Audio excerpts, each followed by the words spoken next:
ಆದ್ರೆ 7 ದೆವ್ವ ಮಾಟ ಮಂತ್ರ ಹತ್ರ ಇದ್ದದ್ದು ಹೊರಗಡೆ ಬಂತು. ಹೊಸ ಜೀವ ಪಡ್ಕೊಂಡಂಗ ಆಯ್ತು. ಅವತ್ತು ಸಂಡೆ ಹೊಸ ಜೀವ ಪಡ್ಕೊಂಡು ನನಗೆ ಒಂದು ಚಾಲೆಂಜ್ ಬಂತು. ನಾನು ಬದುಕಬೇಕು, ನನ್ನ ಮಕ್ಕಳ ಬದುಕಬೇಕು, ಯಜಮಾನ ಹೆಸರು ತರಬೇಕು, ನನ್ನ ಮನೆ ಕಟ್ಟಬೇಕು, ಜಾಗ ತಗೋಬೇಕು, ಎಲ್ಲವನ್ನ ಇದೆಲ್ಲ ತಲೆಗೆ ಬಂದ್ಬಿಡ್ತು. ಚರ್ಚಿಗೆ ಹೋದ್ಮೇಲೆ ಸ್ವಾಮಿ ಕರ್ತ ನನಗೆ ನನ್ನ ಸೇವೆ ನೀನು ಮಾಡ್ಬೇಕಂತ ಆವತ್ತೇ ನನ್ನ ಜೀವನವನ್ನು ಸ್ವಾಮಿನ ಒಪ್ಪಿಸಿ ನಾನು ನನ್ನ ಮಕ್ಕಳು ಸೇವೆ ಮಾಡ್ತಾ ಇದ್ದೇನೆ. ದೇವರ ಪರಿಶುದ್ಧ ನಾಮಕ್ಕೆ ಸ್ತೋತ್ರ. ನನ್ನ ಹುಟ್ಟಿದನ ಹೆಸರನ್ನು ಸಣ್ಣ ಭೂತಮ್ಮ ಅಂತ, ಎರಡನೇ ಹೆಸರು ನಮ್ಮ ಯಜಮಾನ ಇಟ್ಟದ ಹೆಸರು ಲಕ್ಷ್ಮಿ ಅಂತ, ಮೂರನೇ ಹೆಸರು ಕರ್ತನ ಕೊಟ್ಟಿದ್ದ ಹೆಸರು ಏಸಮ್ಮ ಅಂತ. ಹಲ್ಲೆಲೂಯ. ನಾನು ಭಕ್ತಿಮಂತರ ಮನೆಯಲ್ಲಿ ಹುಟ್ಟಿದ್ದೀನಿ.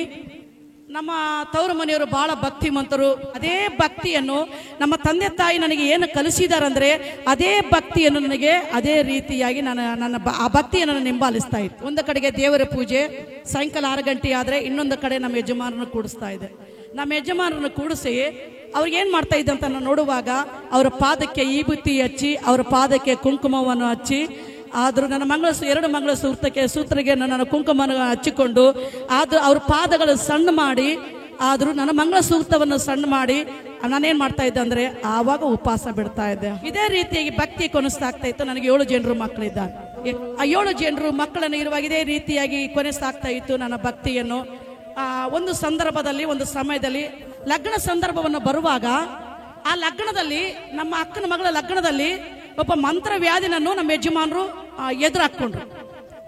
ಎದುರ ಸಲುವಾಗಿ ಅಂದ್ರೆ ಕುಲದ ಸಲುವಾಗಿ ಆ ಮಂತ್ರವಾದಿನನ್ನು ಎದುರು ಹಾಕೊಂಡ್ರು.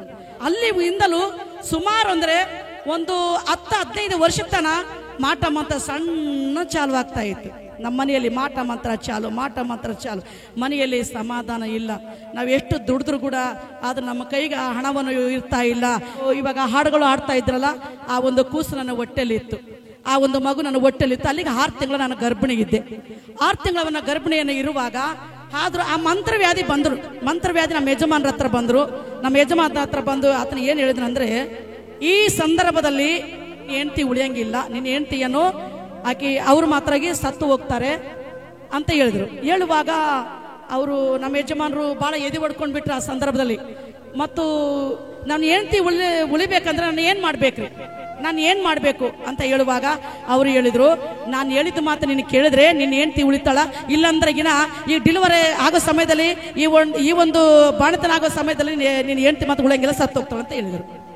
ಹೇಳುವಾಗ ಅವ್ರು ಹೇಳಿದ್ರು, ನಾನು ಏನ್ ಮಾಡ್ಬೇಕಂದ್ರೆ ನಾನು ಹೇಳಿದ್ದು ನೀವು ಕೇಳ್ರಿ ಅಂದ್ರು. ಸರಿ ಕೇಳ್ತೀವಿ ಹೇಳ್ರಿ ಅಂತ ಹೇಳಿದ್ರು. ಅವ್ರು ಹೇಳಿದ್ರು, ಅಮಾವಾಸ್ಯೆ ದಿನ ರಾತ್ರಿ 12 ಗಂಟೆಯಲ್ಲಿ ನಿನ್ನ ಒಂದು ಹೆಂಡತಿನ ಮಶಾಣದಲ್ಲಿ ಕರ್ಕೊಂಡು ಹೋಗ್ಬೇಕು. ಅಲ್ಲಿ ಹೋಗಿ ಕೋಳಿ ಗೀಳಿ ಎಲ್ಲ ಕೊಯ್ದು ಎಲ್ಲವನ್ನ ಅದಕ್ಕೆ ಸಂಬಂಧಪಟ್ಟದ್ದೆಲ್ಲವನ್ನು ಮಾಡಿದ್ರೆ ಆವಾಗ ನಿನ್ನ ಹೆಂಡತಿ ಉಳಿತಾಳ, ಇಲ್ಲಾಂದ್ರೆ ಉಳಿಯೋಗಿಲ್ಲ ಅಂತ ಹೇಳಿದ್ರು. ಹೇಳುವಾಗ ನಮ್ಮ ಯಜಮಾನ್ರು ಏನ್ ಮಾಡಿದ್ರು, ಅದಕ್ಕೆ ಒಪ್ಕೊಂಡ್ರು. ಸರಿ, ಅದಕ್ಕೆ ಎಷ್ಟು ಖರ್ಚಾದ್ರೆ ಆ ದುಡ್ಡು ಎಷ್ಟಾದ್ರೂ ಪರವಿಲ್ಲ, ನಾನು ಕೊಡ್ತೀನಿ, ನೀವೇನ್ ಮಾಡ್ತೀರಿ ಮಾಡ್ರಿ ಅಂತ ಹೇಳಿದ್ರು. ಸರಿ ಅಂತ ಆ ಒಂದು ಸಂದರ್ಭದಲ್ಲಿ ಅಮಾವಾಸ್ಯೆ ಬುಧವಾರ ದಿನ ಮತ್ತು ರಾತ್ರಿ 12 ಗಂಟೆಯಲ್ಲಿ ನಾನು ಗರ್ಭಿಣಿ, 7 ತಿಂಗಳ ಗರ್ಭಿಣಿ, ನನ್ನ ಮಗು ಹೊಟ್ಟೆಲಿ ಕೂಸಿತ್ತು. ನಮ್ಮ ಯಜಮಾನರನ್ನು ಎಲ್ಲಿ ಕರ್ಕೊಂಡು ಹೋದ್ರು ಅಂದ್ರೆ ಮಶಾಣಕ್ಕೆ ಕರ್ಕೊಂಡು ಹೋದ್ರು. ಮಶಾಣಿಗೆ ಅಲ್ಲಿ ನನ್ನ ಯಜಮಾನರ ಕರ್ಕೊಂಡು ಹೋಗಿ, ಆದ್ರೂ ಆ ಮಂತ್ರ ಮಾಡೋವನು ಆ ಮಂತ್ರ ಮಾಡೋ ಹೆಂಡತಿ ಕೂಡ ಬಂದ್ರು. ಅಲ್ಲಿಗೆ ಮಶಾಣಕ್ಕೆ ಬಂದ್ರು. ಮಶಾಣಕ್ಕೆ ಬರುವಾಗ ನಮ್ಮ ಯಜಮಾನರ ಉದ್ದೇಶ ಏನಿತ್ತಂದ್ರೆ, ಹೇಗನ್ನ ಮಾಡಿ ನಮ್ಮ ಹೆಂಡತಿ ಬದುಕಿದ್ರೆ ಸಾಕು, ಏನನ್ನ ಮಾಡಿ ಅವರಿಗೆ ಆರೋಗ್ಯ ಸರಿಗಿದ್ರೆ ಸಾಕಂತ ಆತನ ಉದ್ದೇಶ ಒಂದೇ ಇತ್ತು. ಅದೇ ರೀತಿಯಾಗಿ ನಾವು ಮಶಾಣಕ್ಕೆ 4 ಜನರು ಓದಿ, ನಾವಿಬ್ರು ಗಂಡ ಹೆಂಡತಿಯನ್ನು, ಅವರಿಬ್ರು ಮಾಟ ಮಾಡೋರು ಅವರಿಬ್ರು ಗಂಡ ಹೆಂಡತಿ ಮಶಾಣಕ್ಕೆ ಓದಿವಿ. ರಾತ್ರಿ 12 ಗಂಟೆಯಲ್ಲಿ ಹೋದ್ಮೇಲೆ ಎಲ್ಲ ಅರಿಶಿಣ ಕುಂಕುಮ ಏನೇನೋ ಎಲ್ಲವನ್ನು ಹಾಕಿ ಏನೇನೋ ಮಾಡಿದ್ರು. ಏನೇನೋ ಮಾಡಿ ಮಧ್ಯದಲ್ಲಿ ಅದರಲ್ಲಿ ನನ್ನ ಕೂಡಿಸಿದ್ರು. ತಲೆ ಮೇಲೆಯನ್ನು ಒಂದು ಕೊಡ ನೀರು ಹಾಕಿದ್ರು. ಏನೇನೋ ಅರಿಶಿಣ ಗಿರಿಶಿಣ ಏನೇನೋ ಹಾಕಿದ್ರು. ಏನೇನೋ ಹಾಕಿದ ಮೇಲೆ ಲಿಂಬೆಣ್ಣೆ ಕೊಯ್ದ್ರು ಮತ್ತು ಕೋಳಿ ಕೊಯ್ದ್ರು. ನನ್ನ ಮೇಲೆ ಕೋಳಿ ಕೊಯ್ದ್ರು. ಅವೆಲ್ಲ ಮಂತ್ರಗಳು ಏನೇನೋ, ಆ ಮಂತ್ರವ್ಯಾಧಿ ಏನೇನೋ ಓದಿದ್ರು. ನಮ್ಮ ಯಜಮಾನರನ್ನ ಎದುರಿಗೆ ಕೂಡಿಸಿದ್ರು, ಅವ್ರ ಎದುರಿಗೆ ನನ್ನ ಕೂಡಿಸಿ ಏನೇನೋ ರಾತ್ರಿ 12 ಗಂಟೆಯಲ್ಲಿ ಮಾಡಿದ್ರು.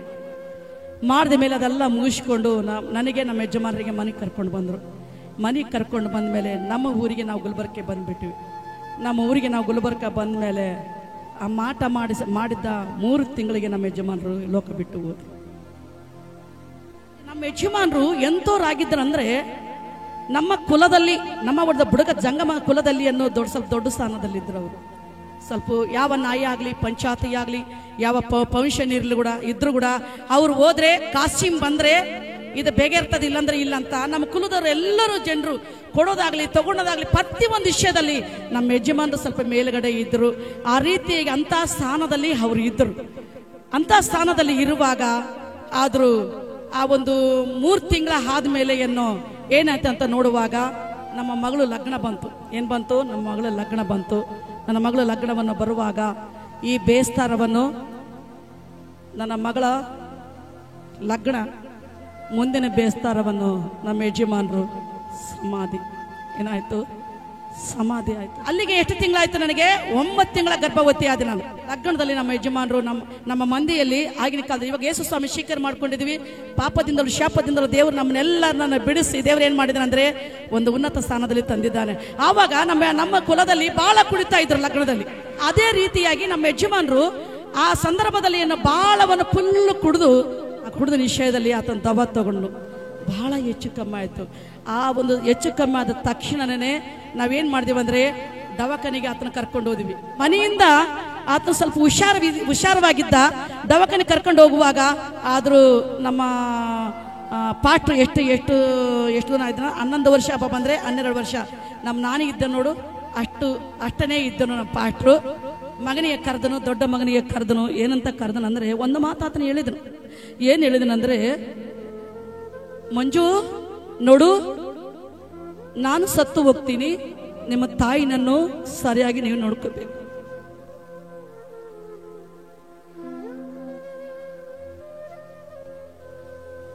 ನೀನು ಮನೆಗೆ ದೊಡ್ಡ ಮಗನಾಗಿದ್ದಿ, ಮನೆಗೆ ನೀನು ಹಿರಿಯ ಮಗನಾಗಿದ್ದಿ, ಮನೆ ಮರ್ಯಾದೆ ಮನೆಯ ಗೌರವವನ್ನು ನೀನು ಕಾಪಾಡ್ಕೊಂಡು ಬರಬೇಕು. ನಿಮ್ಮ ತಾಯಿನನ್ನು ನೀವು ಸರಿಯಾಗಿ ನೋಡ್ಕೋಬೇಕು ನೋಡು ಅಂತ ಈ ರೀತಿಯಾಗಿ ಆತನಿಗೆ ಒಂದು ಮಾತವನ್ನು ಆತನ ಹೇಳಿದನು. ಹೇಳಿದ ಮೇಲೆ ನಾವು ಡೌಕನ ಕರ್ಕೊಂಡು ಹೋದ್ವಿ. ಡೌಕನ ಕರ್ಕೊಂಡು ಹೋದ್ಮೇಲೆ ನಾನು ತುಂಬ ಗರ್ಭಿಣಿ ಇದ್ದೀನಿ. ಆ ಸಂದರ್ಭದಲ್ಲಿ ಗರ್ಭಿಣಿ ಇದ್ಮೇಲೆ ಅಲ್ಲಿ ಡೌಕನ ಕರ್ಕೊಂಡೋಗಿ ಅಡ್ಮಿಟ್ ಮಾಡಿದ್ರು. 3 ಜನರನ್ನು ಕಲ್ತು ನಮ್ಮ ಯಜಮಾನ್ರ ಕಿವಿಯಲ್ಲಿ ಊದಿದ್ರು. ಅವರು ಏನಂತ ಊದಿದಾರಂದ್ರೆ, ಇವಾಗ ಪೊಲೀಸರು ಬರ್ತಾರೆ, ನಿನಗೆ ಇನ್ಕರ್ ಮಾಡ್ತಾರೆ. ಇನ್ಕರ್ ಮಾಡಿದ್ಮೇಲೆ ನೀನು ಏನ್ ಹೇಳ್ಬೇಕಂದ್ರೆ, ಯಾರು ಕುಡಿ ಅಂತ ಹೇಳಿದ್ರಂತ ಹೇಳ್ಬೇಕಂದ್ರೆ ನಿನ್ನ ಹೆಂಡತಿ ಮೇಲೆ ಹೇಳ್ಬೇಕು. ನನ್ನ ಹೆಂಡತಿ ಕುಡಿ ಅಂದಳು, ನಾನು ಕುಡ್ದಿನ ಅಂತ ಹೇಳ್ಬೇಕು ನೀನು. ಆತನ ಏನು ಮಾಡಿದನಂದ್ರೆ, ಪೊಲೀಸರು ಬಂದ್ಮೇಲೆ ಏನು ನನ್ನ ಹೆಸರೇ ಹೇಳಿದನು. ಯಾರು ಕುಡಿ ಅಂತ ಹೇಳಿದ್ರಂದ್ರೆ, ನನ್ನ ಹೆಂಡತಿ ದವ ತಗೊಂತ ಹೇಳಿದಾಳೆ, ನಾನು ತಗೊಂಡಿದ್ದು. ಇದು ಸತ್ಯ. ಇದು ಅಪರಾಧ ಅಂದ್ರೆ ಅಪರಾಧ. ಎಲ್ಲ ಡಾಕ್ಟರ್ಗಳನ್ನು ಕಾಲ ಮೇಲೆ ಏನೋ ನಾನು ಬಿದ್ದೆ. ಎಲ್ಲ ಡಾಕ್ಟರ್ಗಳು ಕಾಲ ಮೇಲೆ ಏನೋ ಬಿದ್ದೆ. ತುಂಬಾ ಗರ್ಭಿಣಿ, ಊಟ ಇಲ್ಲ, ನೀರಿಲ್ಲ. ಅವ್ರ ಕಾಲ ಮೇಲೆ ನಾನು ಬಿದ್ದು ಏನು ಹೇಳಿದೆ, ಅಯ್ಯ ನೀವೇನನ್ನಾಗಲಿ, ನಮ್ಮ ಯಜಮಾನ್ರಿ ಎಷ್ಟನ್ನಾಗಲಿ ನೀವು ಕಾಪಾಡ್ಕೊಂಡು ಬರ್ರಿ, ನನ್ನ ಮನೆ ಇದೆ, ನನಗೆ ಜಾಗ ಇದೆ, ಎಲ್ಲ ಮಾಡ್ತೀನಿ, ನಾನು ಎಲ್ಲ ದುಡ್ಡು ಖರ್ಚು ಮಾಡ್ತೀನಿ, ಆದ್ರೆ ಆತನ ಕಾಪಾಡ್ರಿ ಅಂತ ಹೇಳಿದೆ. ಹೇಳುವಾಗ ಅವ್ರು ಹೇಳಿದ್ರು, ಸರಿಯಮ್ಮ, ನೀನೇ ಎದೆ ಹೊಡ್ಕೋಬೇಡ, ನಿಮ್ಮ ಯಜಮಾನ್ರು ಸರಿಗೆ ಆಗ್ತಾರ ಅಂತ ಹೇಳಿದ್ರು. ಸರಿ ಅಂತ ಅದೇ ರೀತಿಯಾಗಿ ಅವ್ರು ಹೇಳಿದ ಪ್ರಕಾರ ನಮ್ಮ ಯಜಮಾನರು ಸರಿಯಾಗಾದ್ರಿ. ನಮಗೆ ಬಹಳ ಖುಷಿ ಆಯ್ತು. ಬಹಳ ಸರಿಯಾಗಿ ಅವ್ರು ಹೇಳಿದ್ರು, ನಡಿ ಮನೆಗೆ ಹೋಗೋಣ, ಮನೆಗೆ ಹೋಗೋಣ ನಡಿ, ನಾವು ಡಿಸೈಡ್ ಮಾಡ್ಕೊಂಡು ಮನೆಗೆ ಓಡ್ಬೇಡಣ. ಮಕ್ಳು ಹೆಂಗಿದ್ದಾರೆ, ಅವ್ರು ಹೆಂಗಿದ್ದಾರೆ, ಇವ್ರು ಹೆಂಗಿದ್ದಾರ, ನನ್ನ ಮಗಳಿಗೆ ಯಾವ ಸೀರೆ ತಗೊಂಡು ಬಂದಿರಂತ ಈ ರೀತಿ ಎಲ್ಲ ಕೇಳಲಿಕ್ಕೆ ನನಗೆ ಚಾಲು ಮಾಡಿದ್ರು. ಸರಿ ಅಂತ ಹೋಗ್ಬೇಕಿನ್ನ ಮನೆಗೆ ಅವ್ರು ಸರಿಯಾಗಾದ್ರು. ಇವಾಗ ನಾನು ಹೆಂಗಿದ್ದೀನಲ್ಲ ಅದೇ ರೀತಿಗೆ ಆದ್ರು. ಆದ್ಮೇಲೆ ನನ್ನ ಮನೆಗೆ ಕರ್ಕೊಂಡು ಬರ್ಬೇಕು ಅವರು. ಆ ಸಂದರ್ಭದಲ್ಲಿ ನಾವು ನಮ್ಮ ಯಜಮಾನರು ಅಲ್ಲೇ ದವಾಖಾನೆಯಲ್ಲಿ ಅಲ್ಲೇ ಇದ್ದೀವಿ. ಒಬ್ಬರು ಬಂದ್ರು. ಅಲ್ಲಿ ಎಷ್ಟಂತ ನೀನು ಕೂಡ್ತಿ, ಈ ಎಷ್ಟೊತ್ತು ಪಾಪ ಇಷ್ಟು ದಿವಸ ಕುಂತು ನೀನು ಸಾಕಾಗ್ಬಿಟ್ಟದ. ನಾನು ನಿನ್ನ ಮಾಮನ ಹತ್ರ ಕೊಡ್ತೀನಿ, ನೀನು ತೆಳಗೋಗಿ ಉಪವಾಸ ಇದ್ದ ಪಾಪ ನಮ್ಮ ಮಾಮ ಆರಾಮಾಗಿದ್ದೀನಲ್ಲ, ನೀನೇನು ಟೆನ್ಷನ್ ಮಾಡ್ಕೋಬೇಡ, ನೀನೇನು ಅಳ್ಬೇಡ, ಆದ್ರೆ ಹೋಗಿ ನೀನು ತೆಳಗೋಗಿ ನೀನು ಚಾ ಕುಡ್ದು ಬಾ ಅಂತ ಕಳಿಸಿದ್ರು. ತೆಳಗೋಗಿ ಚಾ ಕುಡ್ದು ಬಾ ಅಂತ ಕಳಿಸಿದ ಮೇಲೆ ಸರಿ ಅಂತ ಆ ಮಾತಿಗೆ ನಾನು ನಂಬಿದೆ. ನಾನು ತೆಳಗಡೆ ಚಾ ಕುಡ್ಲಿಕ್ಕೆ ಹೋದ್ಮೇಲೆ ಏನು 450 ಗ್ರಾಮ ಇಂಗ್ಲಿಷನ್ನು, ಸಾಯಿ ಇಂಗ್ಲಿಷನ್ನು ಆತಗೆ 3 ಜನರ ಕಲ್ತು ಕೊಟ್ಟಿದ್ದ.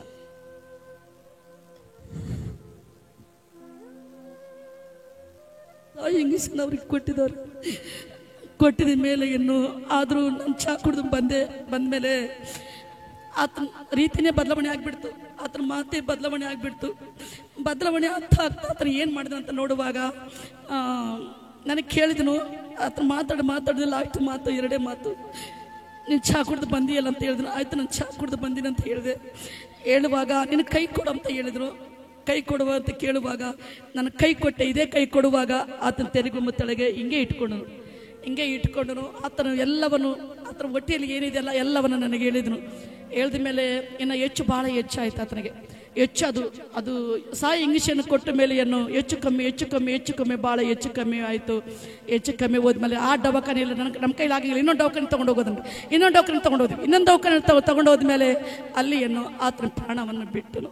ಎಲ್ಲ ಮಕ್ಕಳು ಚಿಕ್ಕವರು, ಪಾಟ್ರು ಒಬ್ಬರೇ, ಹಬ್ಬ ಬಂದರೆ 11 ವರ್ಷ ಇರ್ಬೋದು ಅಷ್ಟೇ.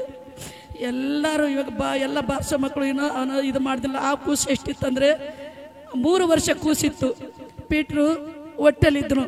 ಎಲ್ಲ ಸಣ್ಣ ಮಕ್ಕಳು ಚಿಕ್ಕ ಎಲ್ಲ ಚಿಕ್ಕ ಮಕ್ಕಳು ಇದ್ರು. 3 ವರ್ಷ 4 ವರ್ಷ ಅಂತ ಸಂದರ್ಭದಲ್ಲಿ ಹೊಟ್ಟೆಲಿ ಒಂದು ಕೂಸಿತ್ತು. ಆ ಸಂದರ್ಭದಲ್ಲಿ ಆತ ನಮ್ಮನ್ನು ಬಿಟ್ಟು ಆತನ ಲೋಕವನ್ನು ಹೊಂಟು ಹೋದನು. ಮನೆಗೆ ಪೊಲೀಸರು ಬಂದರು. ಪೊಲೀಸರು ಮನೆಗೆ ಬಂದ ಮೇಲೆ ಏನು ಅವ್ರು ಇನ್ಕರ್ ಮಾಡಿದರು. ಕಾಸಿನ ಹೆಂಡತಿ ಎಲ್ಲಿದ್ದಾಳಂತೆ ಕೇಳಿದರು. ಕೇಳಿದ ಮೇಲೆ ಏನು ನಮ್ಮ ಜನ ಎಲ್ಲ ಹೇಳಿದರು, ಇಲ್ಲೇ ಇದ್ದಾರೆ ನೋಡ್ರಿ, ಕಾಸಿನ ಹೆಂಡತಿ ಇಲ್ಲಿದ್ದಾಳೆ ನೋಡ್ರಿ ಅಂತ ಹೇಳಿದರು. ಹೇಳುವಾಗೆ ಆ ಪೊಲೀಸರು ಹೇಳಿದ್ರು, ಅಮ್ಮ ಸಾಹೇಬ್ ಕರಿತಾ ಇದ್ದಾರೆ, ನೀನು ಪೊಲಿಟಿಷನ್ ಬರ್ಬೇಕಂತಮ್ಮ, ಸಾಹೇಬ್ ಕರೀತಾರೆ ಅಂತ ಹೇಳಿದರು. ಸರಿ ಸರ್ ಬರ್ತೀನಿ ಅಂತ. ಒಂದು ಕಡೆ ದುಃಖ, ನನ್ನ ಜೀವ ಹೆಂಗಿರ್ತದೆ ಅಂದರೆ ಆವಾಗ ಹೋಗ್ತದೋ ನನ್ನ ಜೀವ ಈಗ ಹೋಗ್ತದೋ ಅಂತ ಪರಿಸ್ಥಿತಿಯಲ್ಲಿ ನಾನಿದ್ದೆ. ಇರುವಾಗ ಆದರೂ ಇಬ್ಬರು ಪೊಲೀಸರು ಬಂದು ಆಟೋದಲ್ಲಿ ನನ್ನ ಕೂಡಿಸಿಕೊಂಡ್ರು. ಆ ಪೊಲೀಸರು ನೋಡಿ ಎಲ್ಲರೂ ಅಂಜಿಕೊಂಡು ತಮ್ಮ ಮನೆಗಳಲ್ಲಿ ಸೇರಿಬಿಟ್ರು. ಸೇರಿದ ಮೇಲೆ ಏನು ಆದರೂ ನನ್ನ ಜೊತೆ ಯಾರು ಆತ ಸಂದರ್ಭದಲ್ಲಿ ಯಾರೂ ಬರಲಿಲ್ಲ. ಆ ಸಮಯದಲ್ಲಿ ಪೊಲಿಟಿಷನ್ ಕರೆದು ಇನ್ನ ಎಲ್ಲಿದೆ ಶಪ, ಎಲ್ಲಿದೆ ದವಾಖಾನೆಯಲ್ಲೇ ಇದೆ, ಬಸವದ್ರ ದವಾಖಾನೆಯಲ್ಲೇ ಸೇಪಾವಿದೆ. ನನ್ನ ಪರಿಸ್ಥಿತಿ ನೋಡಿದ್ರೆ ಹಿಂಗ, ಮಕ್ಕಳು ನೋಡಿದ್ರೆ ಅಳ್ತಾ ಇದ್ದಾರೆ. ನಮ್ಮ ಅಮ್ಮ ತಂದೆ ಅಂತ ಮಕ್ಕಳು ಅಳ್ತಾ ಇದ್ದಾರೆ. ಅಂಥ ಪರಿಸ್ಥಿತಿಯಲ್ಲಿ ಯಾರು ನನ್ನ ಜೊತೆ ಪೊಲಿಟಿಷನ್ಗೆ ಬರಲಿಲ್ಲ. ಸಬ್ ಇನ್ಸ್ಪೆಕ್ಟರ್ ಕೇಳಿದ್ರು, ಅಮ್ಮ ಕಾಶಿನ್ ಹೆಂಡ್ತಿ ನೀನೇ ಅಂತ ಕೇಳಿದ್ರು. ಹೌದು ಸರ್ ನಾನೇ ಸರ್ ಅಂತ ಹೇಳಿದೆ. ಹೇಳುವಾಗ ಅವರು ಪೊಲೀಸರ ಕಡೆ ನನ್ನ ಕಡೆ ನೋಡಿದ್ರು, ಪೊಲೀಸರ ಕಡೆ ನೋಡಿದ್ರು. ನೋಡಿ ಅವ್ರು ಹೇಳಿದ್ರು, ಈ ಒಂದು ಹೆಣ್ಮಕ್ಳನ್ನ ಯಾರು ಕರ್ಕೊಂಡು ಬಾ ಅಂತ ಹೇಳಿದ್ದಾರೆ. ನನಗೆ ಈಗ ಅನಿಸ್ತಾ ಇದೆ, ದೇವರು ಒಂದು ಪ್ರಣಾಳಿಕ, ದೇವ್ರದ್ದು ಒಂದು ನಿಗಾ, ದೇವ್ರದ್ದೊಂದು ಆವಾಗಲೇ ದೇವ್ರನ್ನ ಹಿಡ್ಕೊಂಡಿದ್ದಾರೆ. ಆದ್ರೆ ದೇವ್ರನ್ನ ಹಿಡ್ಕೊಂಡಿದ್ದು ನನಗೆ ಗೊತ್ತಿಲ್ಲ, ಈಗ ಗೊತ್ತಾಗ್ತಾ ಇದೆ ದೇವ್ರನ್ನ ಹಿಡ್ಕೊಂಡಿದ್ದಾರೆ ಅಂತ. ಹಲ್ಲೆಲೂಯ. ಆ ಸಬ್ ಇನ್ಸ್ಪೆಕ್ಟರ್ ಹೇಳಿದ್ರು, ಏನು ಹೇಳಿದ್ರು ಅಂದರೆ, ಈ ತುಂಬ ಗರ್ಭವತಿ ನಾನು ಇಲ್ಲಿ ಕರ್ಕೊಂಡು ಬಂದಿದ್ರು.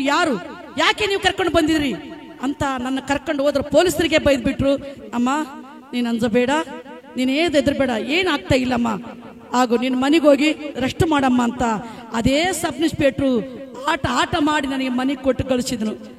ಆ ಸಬ್ ಇನ್ಸ್ಪೆಕ್ಟರ್ ಹೇಳಿದ್ರು, ಈ ಕೇಸ್ ಹೊಡೆದಾಕ್ರಿ ಅಂತ. ಆವತ್ತು ನೋಡಿದ್ರು ಪೊಲಿಟಿಷನ್ ಮಕ್ಕ ಇಂದಿನವರೆಗೂ 25 ವರ್ಷ ಆಯ್ತು ನಾನು ನೋಡಿ. ಯಜಮಾನರು ನನ್ನ ಕೈಲಿ ಭಾಷೆ ಮಾಡ್ಕೊಂಡಿದ್ರು. ಏನಂತ ಭಾಷೆ ಮಾಡ್ಕೊಂಡಿದ್ರು ಅಂದರೆ, ನಾನು ಒಂದು ವೇಳೆ ಸತ್ತರೆ ನಾನು ಸತ್ತ 3 ದಿವಸಕ್ಕೆ ನೀನು ಬರಬೇಕು, ಒಂದು ವೇಳೆ ನೀನು ಸತ್ತ 3 ದಿವಸಕ್ಕೆ ನಿನ್ನ ಹತ್ರ ನಾನು ಬರ್ತೀನಂತ ಭಾಷೆ ಮಾಡ್ಕೊಂಡಿದ್ರು. ನನಗೆ ಪದೇ ನನ್ನ ಕಣ್ಣು ಮುಂದೆ ಅದೇ ಬರ್ತಾ ಇತ್ತು. ನಮ್ಮ ಯಜಮಾನರು ಹೋದ್ರು, ಇನ್ನಾಯ್ತು ನನ್ನ ತಲೆ ಒಂದು ಬಂತು, ನಮ್ಮ ಯಜಮಾನ್ರಿಗೆ ಏನು ಮಾಡಬೇಕಲ್ಲ ಮಾಡಿ. ಆದರೂ ಇವತ್ತು ಆತನ ಹೋಗಿದ್ದಾನೆ, ನಾಳೆ ಆತನ ಹತ್ರ ನಾನು ಹೋಗ್ತೀನಿ. ನಾನೇನು ಮಾಡಬೇಕು, ನಾಳೆ ನಾನು ಸಾಯ್ಬೇಕು, ನಾಳೆ ಹೋಗ್ಬೇಕಂತ ಈ ರೀತಿಯಾಗಿ. ಆದರೂ ನನ್ನ ತಲೆ ಭಿಕ್ಷೆ ಕುಂತು ಬಿಡ್ತು, ಸಾಯ್ಬೇಕು ನಾನು ಸಾಯ್ಬೇಕಂತ. ನಮ್ಮ ಯಜಮಾನರಿಗೆ ಮಾಡೋದೆಲ್ಲ ಎಲ್ಲವನ್ನು ನಮ್ಮ ಕುಲದ ಐದವರೆಲ್ಲ ಎಲ್ಲವನ್ನ ಮಾಡಿದ ಮೇಲೆ ಏನು ಆದರೂ ಭಯಂಕರ ಕಷ್ಟ ಬಂತು. ನಮ್ಮ ಮನೆ ಹತ್ರವನ್ನು ಯಾರು ಬರ್ತಾ ಇಲ್ಲ. ಅಂತ ಸಂದರ್ಭದಲ್ಲಿ ಯಾಕೆ ಬರ್ತಾ ಇಲ್ಲ ನಮ್ಮ ಮನೆ ಹತ್ರ ಅಂದರೆ, ಇವ್ರ ಗಂಡ ಹೆಂಡತಿ ಅತಿ ಪ್ರೀತಿ ಇದ್ರು, ಆತನ ದೆವ್ವ ಆಗಿದ್ದಾನೆ. ದೆವ್ವ ಆಗಿ ಅವ್ರ ಹೆಂಡತಿ ಹತ್ರ ಇದ್ದಾನೆ. ಆ ಹೆಂಡತಿ ಹತ್ರ ಹೋದ್ರೆ, ಆದ್ರೂ ನಾವು ಹೋದ್ರೆ ನಮ್ಮನ್ನು ಕೂಡ ಇಟ್ಕೊಂತಾನಂತ ಈ ರೀತಿಯಾಗಿ ಯಾರು ನಮ್ಮ ಮನೆ ಮುಂದೆ ಬರ್ತಾ ಇಲ್ಲ, ಮಾಡ್ತಾ ಇಲ್ಲ. ಇಲ್ಲಿ ಕುಂತಿದ್ದ ನೋಡ್ರಿ, ತೇಜ್ ಅಂತ ಕುಂತಿದ್ದ, ಅವ್ರ ಹೆಸರು ನೀವು ನೋಡಿರ್ಬೋದು, ನಿಮ್ಗೆ ಗೊತ್ತಿದೆ. ಆತನ ಎಷ್ಟಿದ್ರು ಅಂದ್ರೆ 4 ವರ್ಷ ಕೂಸಿ ಇರುವಾಗ ಆತನ ಸತ್ತ ಮೇಲೆ ನಾನು ಸಾಯ್ಬೇಕು, ನಾನು ಹೆಂಗನ ಮಾಡಿ ಸಾಯ್ಬೇಕಂತ ಆ ಸಣ್ಣ ಕೂಸನನ್ನು ಕರ್ಕೊಂಡು ನಾನು ಎಲ್ಲಿಗೆ ಹೋದೆ ಅಂತ ನೋಡುವಾಗ ಸಮಾಧಿಗೆ ಹೋಗಿ ಮಧ್ಯಾಹ್ನದಲ್ಲಿ ಸಮಾಧಿಗೆ ಹೋದೆ. ಆ ಸಣ್ಣ ಕೂಸು ಏನು ಮಾಡ್ತದ್ರಿ, ನಾನು ಸಮಾಧಿ ಮೇಲೆ ಬಿದ್ದು ಅಳ್ತಾ ಇದ್ದೆ. ಅಲ್ಲಿಗೆ 4-5 ದಿವಸ ಆಯ್ತು ರೀ, ಆತನ ಲೋಕ ಬಿಟ್ಟು ಹೋಗಿ 4-5 ದಿವಸ ಆಯ್ತು. ಸಮಾಧಿ ಮೇಲೆ ಬಿದ್ದು ಗೋಳಾಡಿ ಹೇಳ್ತಾ ಇದೆ, ನನ್ನ ಕರ್ಕೊಂಡು ಹೋಗಂತ. ಆ ಕೂಸು ಏನು ಮಾಡ್ತಾ ಇದ್ರು ಅಂದ್ರೆ 2 ಕೈಯನ್ನು ಈ ರೀತಿ ಕಟ್ಕೊಂಡು ನೋಡ್ತಾ ಇದ್ರು. ಮಧ್ಯಾಹ್ನ ಆಗಿದೆ, ಎಲ್ಲಿ ಮಶಾಣದಲ್ಲಿ ಹೋಗಿನಿ ತುಂಬ ಗರ್ಭವತಿ ಹೋಗಿ ಅಳುವಾಗ. ಆದ್ರೆ ಅಲ್ಲಿ ಆವಾಗ ದೇವ್ರ ಸಂಕಲ್ಪ ಇದೆ ನನಗೆ ಗೊತ್ತಿಲ್ಲ. ಅಲ್ಲಿ ಅಂತ ಒಂದು ಮಶಾಣದಲ್ಲಿ ಮಧ್ಯಾಹ್ನದಲ್ಲಿ 2 ಹೆಣ್ಮಕ್ಳಲ್ಲಿ ಬಂದರು, ಒಬ್ಬರು ಗಂಡ್ಮಗ 2 ಹೆಣ್ಮಕ್ಳು ಬಂದು ಅದನ್ನು ನಾನು ಅಳೋದು ಗೋಳಾಡೋದು ನೋಡಿ ಆದ್ರೆ ಅವ್ರು ತಿಳ್ಕೊಂಡು ಅಮ್ಮ ಏನಾಗಿದೆ ಅಂದರೆ ನನ್ನ ಪರಿಸ್ಥಿತಿ ಹಿಂಗೆ ನಮ್ಮ ಯಜಮಾನ್ರಿ 4 ದಿವಸ ಆಯ್ತು ನಮ್ಮ ಯಜಮಾನ್ರು ನೋಡಿ ಇವ್ರು ನನ್ನ ಮಗನೇ ಅಂತನವಾಗ ಅವ್ರು ಹೇಳಿದ್ರು, ಅಯ್ಯೋ ಸಣ್ಣ ಕೂಸು ಇಲ್ಲಿ ಮಶಾಣದಲ್ಲಿ ಕರ್ಕೊಂಡು ಬಂದಿಯಲ್ಲಮ್ಮ, ನೀನೊಂದು ದಿಮ್ಮ ಮನುಷ್ಯಳಲ್ಲ, ಇಲ್ಲಿ ಬರಬಾರ್ದಮ್ಮ ಅಮ್ಮ ಅಂತ ಅವ್ರು ಏನೇನೋ ನನಗೆ ಧೈರ್ಯ ಹೇಳಿ ನನ್ನ ಮಗನ ಕರ್ಕೊಂಡು ಬಂದು ಮನೆಗೆ ಬಿಟ್ಟು ಹೋದ್ರು. ಇನ್ನು ನನಗೆ ಸಮಾಧಾನ ಇಲ್ಲ ರೀ, ನಾನು ಸಾಯ್ಬೇಕಂತ. ಇಲ್ಲಿ ನಮ್ಮ ಅಕ್ಕರು ಇದ್ದಾರೆ ನೋಡ್ರಿ, ಅವ್ರು ನನಗೇನು ಮಾಡ್ತಾ ಇದ್ರು ಅಂದರೆ ನನ್ನ ಶರೀಗಿಗೆ ಅವರು ಎಲ್ಲಿ ರಾತ್ರಿ ಹೋಗಿ ನಮ್ಮ ಮನೆ ಪಕ್ಕದಲ್ಲಿ ಬಾಯಿ ಬಿತ್ತು, ರಾತ್ರಿ ಹೋಗಿ ಅವ್ರ ಬಾಯಲ್ಲಿ ಬೀಳ್ತಾರೇನೋ ಅಂತ ನನ್ನ ಶರೀಗಿಗೆ ಅವ್ರ ಶರೀಗಿಗೆ ಗಂಟು ಹಾಕ್ಕೊಂಡು ಅವ್ರು ಮಲ್ಕೊತಾ ಇದ್ರು. ಇದು ಸತ್ಯ ಅಂತ ಸಂದರ್ಭದಲ್ಲಿ ನಮ್ಮ ಜನರು ಏನಾಯ್ತು ಅಂದ್ರೆ ಎಲ್ಲರೂ ಓಡೋಗ್ಬಿಟ್ರು, ಎಲ್ಲ ಕಿತ್ಕೊಂಡು ಹೋಗ್ಬಿಟ್ರು. ನಮ್ಮ ಜನ ಯಾರು ಇಲ್ಲ, ಎಲ್ಲ ದೆವ್ವಾಗಿದ್ದಾರೆ. ಗುಲ್ಬರ್ಗದಲ್ಲಿ ಯಾರು ಇಲ್ಲ, ಎಲ್ಲರೂ ಹೋಗ್ಬಿಟ್ರು. ಆದರೂ ನಮ್ಮ ಕಾಕಿ ಒಂದು ಫ್ಯಾಮಿಲಿ, ನಮ್ಮ ಫ್ಯಾಮಿಲಿ ಒಂದೇ ಅಲ್ಲಿ ಇತ್ತು. ಇರುವಾಗ ಬರ್ತಾ ಏನಾಯ್ತು ಅಂದರೆ ಸ್ವಲ್ಪ ದಿವಸ ಆದಮೇಲೆ ಅದೇ ಒಂದು ತಿಂಗಳಲ್ಲಿ ಪೀಟ್ರಿಗೆ ಡೆಲಿವರಿ ಆಯಿತು. ಅದೇ ತಿಂಗಳಲ್ಲಿ ಪೀಟ್ರಿಗೆ ಡೆಲಿವರಿನೇ ಆದಮೇಲೆ ಏನು ಭಾಳ ಭಯಂಕರ ಕಷ್ಟ. ಒಬ್ಬರು ಹೋದ್ರೆ ಒಬ್ರು ಕೈ ಮುರ್ಕೊತಾ ಇದ್ದಾರೆ, ಒಬ್ಬರು ಡೌಕನಿಗೆ ಕರ್ಕೊಂಡು ಹೋದ್ರೆ ಇನ್ನೊಬ್ರು ಡೌಕನಿಗೆ ಕರ್ಕೊಂಡು ಹೋಗ್ಬೇಕು. ಇನ್ನು ಬಾಣ್ತಿ ಇನ್ನೊಬ್ಬರಿಗೆ ಅವ್ರಿಗೆ ಆರಾಮ ಮಾಡ್ಕೊಂಡು ಬಂದರೆ ಇನ್ನೊಬ್ಬರಿಗೆ ಆರಾಮ ಮಾಡ್ಕೊಂಡು ಬರಬೇಕು. ಅಂಥ ಪರಿಸ್ಥಿತಿಯಲ್ಲಿ ನಾಗರಾಜ್ ಅಂತ ಇಲ್ಲಿದ್ದನಲ್ಲೇ ಆತನ ಓದ್ತಾ ಇದ್ರಲ್ಲ, ಆ ಕೂಸು ಎಷ್ಟಿರ್ತದೆ 3 ವರ್ಷ ಕೂಸಿತ್ತು. ಅವರು ಒಂದೇ ಆಟ, ನನಗೆ ಅಪ್ಪ ಬೇಕು. ನನಗೆ ನೋಡಿದ್ರೆ ಆರೋಗ್ಯ ಸರಿಯಿಲ್ಲ. ಒಂದು ಕಡೆ ಡಾಕ್ಟರ್ ಕರ್ಕೊಂಡು ಹೋಗಿದ್ರು, ಡಾಕ್ಟರ್ ಹೇಳಿದ್ರು ಇವ್ರಿಗೆ ಬಾಣ್ತನ ಆಗಂಗಿಲ್ಲ, ಇನ್ನೊಂದು 10-15 ದಿವಸದ ಕಡೆ ಇವ್ರು ಸತ್ತು ಬಿಡ್ತಾರೆ, ಇರಂಗಿಲ್ಲ ಅಂತ ಡಾಕ್ಟರ್ ಹೇಳಿದ್ರು. ಅಂತಹ ಪರಿಸ್ಥಿತಿ ನೋಡಿದ್ರೆ ಗಂಭೀರ. ಪಾಠ ನೋಡಿದ್ರೆ 12 ವರ್ಷ ಪಾಠ ಇರುವಾಗ ಆತನೇ ದೊಡ್ಡವನು, ಆತನೇ ಅವಾಗ ಎಲ್ಲ ಮಕ್ಕಳಿಗಿನ್ನ ಆತನೇ ದೊಡ್ಡವನು. ಆತನ ಏನು ಮಾಡ್ತಾ ಇದ್ದಾನಂದ್ರೆ ಅದು ಬಿಲ್ಲು ಬಾಣ ತಗೊಂಡು ಗುಬ್ಬಿ ಹೊಡ್ಕೊಂಡು ಬಂದು ಅದು ಸುಟ್ಟು ನನಗೆ ಕೊಡ್ತಾ ಇದ್ದಾನೆ, ತಿನ್ನಮ್ಮ ಅಂತ. ಅಂತಹ ಪರಿಸ್ಥಿತಿಯಲ್ಲಿ ಯೇಸು ಸ್ವಾಮಿ ಅನ್ನೋದು ನಮಗೆ ಗೊತ್ತಿಲ್ಲ. ನಮ್ಮ 5ನೇ ಯೇಸು ಸ್ವಾಮಿ ಸ್ವೀಕಾರ ಮಾಡ್ಕೊಂಡಿದ್ದಾನೆ. ಆತನ ಬಂದಿದ್ದನು, ಒಂದು ನಮ್ಮ ಯಜಮಾನ್ರು ಇದ್ದಾಗೆ ಬಂದಿದ್ದಾನೆ. ಆತನು ಬಂದು ನಿಮ್ಮ ಮನೇಲಿ ಮಾಟ ಮಂತ್ರ ಇದ್ದಾವೆ, ನಿಮ್ಮ ಮನೇಲಿ ಭಾಳ ದೆವ್ವಗಳು ಇದ್ದಾವೆ ನೋಡ್ರಿ, ನೀವು ಯೇಸು ಸ್ವಾಮಿ ಸ್ವೀಕಾರ ಮಾಡ್ಕೊಳ್ರಿ ಅಂತ ಹೇಳಿದ್ರೆ ನಾನು ಬೈದ ಆತನಿಗೆ. ಏನಂತ ಬೈದಂದ್ರೆ, ಯೇಸು ಸ್ವಾಮಿ ಮಾದರ ದೇವರು, ನಮ್ಮ ಯಜಮಾನರು ನನ್ನ ಕೈಯಲ್ಲಿ ಬಳಿ ಇಲ್ಲದ್ರೆ ಊಟ ಮಾಡಂಗಿಲ್ಲ, ನನ್ನ ಮಂಗಲಸೂರ್ತ ಇಲ್ಲದ್ರೆ ಊಟ ಮಾಡಂಗಿಲ್ಲ, ಆದ್ರೆ ನನ್ನ ಹಣಿ ಮೇಲೆ ಕುಂಕುಮ ಇಲ್ಲದ್ರೆ ನಮ್ಮ ಯಜಮಾನರು ನನ್ನ ಕೈಯಲ್ಲಿ ಊಟ ಮಾಡಂಗಿಲ್ಲ. ಇನ್ನೊಂದು ಸಾರಿ ಯೇಸು ಸ್ವಾಮಿ ವಿಷಯನ್ನು ಹೇಳಿದ್ರೆ ನಿನಗೆ ಭಜನೆ ಮಾಡ್ತೀನಿ ನೋಡಂತ ಈ ರೀತಿಯಾಗಿ ಅವ್ರಿಗೆ ನಾನು ಏನು ಮಾಡಿದೆ, ನಾನು ಬೈದೆ. ಆ ಸಂದರ್ಭದಲ್ಲಿ ಆತ ಅವ್ರಿಗೆ ಬೈದು ಅವರಿಗೆ ನಾನು ಮನೆಗೆ ಕಳಿಸಿದೆ. ಅವ್ರು ಏನು ಮಾಡಿದ್ರು ಅಂದರೆ ನಿಮ್ಮ ಇಷ್ಟ ಪರವಿಲ್ಲ, ನಿಮ್ಮ ಇಷ್ಟ ಅಂತ ಅವರು ಈ ರೀತಿಯಾಗಿ ಇದು ಮಾಡಿದ್ರು. ಸ್ವಲ್ಪ ದಿವಸ ಆದಮೇಲೆ ಏನು ಆದರೂ ಈ ಒಂದು ಘಟನೆಯನ್ನು ನಮ್ಮ ಮನೆಯಲ್ಲಿ ಘಟನೆ ನಡೆದ ಮೇಲೆ ಏನು ಯಾರು ಬರಲಿಲ್ಲ. ಅಂಥ ಸಂದರ್ಭದಲ್ಲಿ ನನ್ನ ಯಜಮಾನರು ಇದ್ದಾಗೆ ಅನೇಕ ಜನರು ಬರ್ತಿದ್ರು, ಮನೆಗೆ ಬರ್ತಾ ಇದ್ರು. ನಮಗೆ ಅದು ಬೇಕು ಇದು ಬೇಕಂತ ಎಲ್ಲ ಜನರು ಬರ್ತಿದ್ರು, ನಾಯಿಗೆ ಪಂಚಾಯತಿಗೆ ಎಲ್ಲದು ಬರ್ತಿದ್ರು. ನಮ್ಮ ಯಜಮಾನರು ಲೋಕ ಬಿಟ್ಟು ಹೋದ್ಮೇಲೆ ಏನು ಯಾರು ಮನೆ ಹತ್ರ ಬರ್ತಾ ಇಲ್ರಿ. ಗೋಳಾಟಗಳು ಅವಾಗ ಬಾಣ್ತೀನಿ ನಾನು 20 ದಿವಸ ಬಾಣ್ತಿ, ಗೋಳಾಟ. ನಮ್ಮ ಮನೆ ಕುಲದವರು ಎಷ್ಟು ದಿವಸ ಪಾಪ ಅವರು ಎಷ್ಟು ದಿವಸ ಕಾಯ್ಕೊಂತ ಕೂಡ್ತಾರೆ, ಯಾರ್ದವ್ರು ವ್ಯಾಪಾರ ಮಾಡಕ್ಕೆ ಹೋಗ್ತಾ ಇದ್ರು.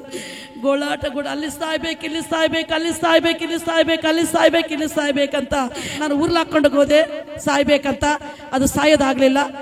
ಎಷ್ಟೋ ಸಾರಿ ಬಾಯಿ ಬೀಳಕ್ಕೆ ಹೋದ್ರೆ ಸಾಯ್ಬೇಕಂತ, ಅದು ಸಾಯೋದಾಗಲಿಲ್ಲ. ಒಂದು ಮನೆ ಮೇಲೆ ನಾನು ನಿಂತುಕೊಂಡು ನಾನು ಹಾರಿದ್ರೆ ನನ್ನ ಕೂಸು ಸತ್ತೋಗ್ಬಿಡ್ತೀವಿ ಅಂತ ಎಷ್ಟೋ ಪ್ರಯತ್ನ ಮಾಡಿದ್ರೆ ಅದು ಆಗಲಿಲ್ಲ. ಒಂದು ದಿವಸ ರೋಡಿನ ಮೇಲೆ ನಾನು ನನ್ನ ಮಕ್ಕಳನ್ನು ಕರ್ಕೊಂಡೋಗಿ ಚಿಕ್ಕ ಮಕ್ಕಳು ರೋಡಿನ ಮೇಲೆ ಕೂಡಿಸಿದೆ. ನನ್ನ ಉದ್ದೇಶ ಏನಿದೆ ಅಂದರೆ ರೋಡಿನ ಮೇಲೆ ಕುಂತ್ರೆ ಹಿಂಗನ ಸಾಯ್ತೀವಿ ಅಂತ ಈ ರೀತಿ ರಾತ್ರಿಯಲ್ಲಿ ರೋಡಿನ ಮೇಲೆ ಕೂಡಿಸಿ ಗೋಳಾಡಿ ಅಳ್ತಾ ಇದೆ. ನಾನು ಎಲ್ಲ ಮಕ್ಕಳನ್ನು ರೋಡಿನ ಮೇಲೆ ಕೂಡಿಸಿ ಅಳುವಾಗ ಪೀಟ್ರು ಬಾಣ್ತಿ ಆತನ ತೊಡಿ ಮೇಲೆ ಹಾಕೊಂಡು ರೋಡಿನ ಮೇಲೆ ರಾತ್ರಿಯಲ್ಲಿ ರೋಡಿನ ಮೇಲೆ ಕುಂತ್ಕೊಂಡು ನಾನು ಅಳುವಾಗ ಆದರೂ ಪಾಟ್ರು ದೂರ ನಿಂತ್ಕೊಂಡು 2 ಕೈ ಕಟ್ಕೊಂಡು ಹಿಂಗೆ ನೋಡ್ತಾ ಇದ್ರು. 5 ಜನರ ಮಕ್ಕಳು ನಾನು ಕೂಡಿಸ್ಕೊಂಡು ನಾನು ಅಳ್ತಾ ಇದ್ದೆ. ಪಾಟ್ರು ದೂರ ನಿಂತ್ಕೊಂಡು ಹಿಂಗೆ ನೋಡ್ತಾ ಇದ್ರು, ನಾನು ಅಳೋದು ನೋಡ್ತಾ ಇದ್ರು, ಮಾಡೋದು ನೋಡ್ತಾ ಇದ್ರು. ನೋಡುವಾಗ ಅಂತ ಸಂದರ್ಭದಲ್ಲಿ ನಾನು ಪಾಟ್ರಿಗೆ ಹೇಳಿದೆ, ಒಂದು ಮಾತು ಪಾಟ್ರಿಗೆ ಹೇಳಿದೆ, ಜಾನು ಮಂಜು ಇದು ನೋಡ್ಗೋ, ಆದರೂ ನಿಮ್ಮಪ್ಪ ಏನಂತ ಹೇಳಿದಿನಪ್ಪ ನಿನಗೆ, ಅದನ್ನು ಒಂದು ಮಾತು ಹೇಳು. ನಿಮ್ಮಪ್ಪ ಹೇಳಿದ ಮಾತು ನನಗೆ ಒಂದು ಸಾರಿ ಆ ಮಾತು ಹೇಳು. ನಿಮ್ಮಪ್ಪ ಹೇಳಿದ್ರಲ್ಲ, ತಾಯಿನ ಸರಿಯಾಗಿ ನೋಡ್ಕೋ, ನಿಮ್ಮ ತಾಯಿನ ಸರಿಯಾಗಿ ನೋಡ್ಕೋ, ಮನೆ ಪರಮದಿ ಕಾಪಾಡ್ಕೊಂಡು ಬಾ ಮಂಜು, ನೀನೇ ಮನೆಗೆ ದೊಡ್ಡ ಮಗ, ಅದನ್ನು ಒಂದು ಮಾತು ನನಗೆ ನೆನಪು ಮಾಡಪ್ಪ ಅಂತ ನಾನು ಹೇಳುವಾಗ ಆದರೂ ಅದ್ರ ಕೈ ಕಟ್ಕೊಂಡು ಸುಮ್ಮನೆ ನೋಡ್ತಾ ಇದ್ರು. ನಮ್ಮ ಕುಲದವ್ರು ಬಂದು ಎಲ್ಲ ನಮಗೆ ಅದು ಇದು ಹೇಳಿ ನನ್ನ ಮನೆಗೆ ಕರ್ಕೊಂಡು ಹೋದ್ರು.